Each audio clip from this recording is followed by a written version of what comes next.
dia nitomany aho izay nandalo ny eritreritro tsy nisy natsapako hoe faly aho.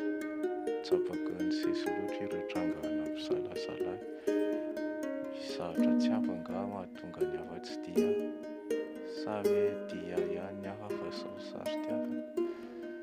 Tsy nahay namefy ny tontoloko ve aho sa izao mihitsy ny avinavina.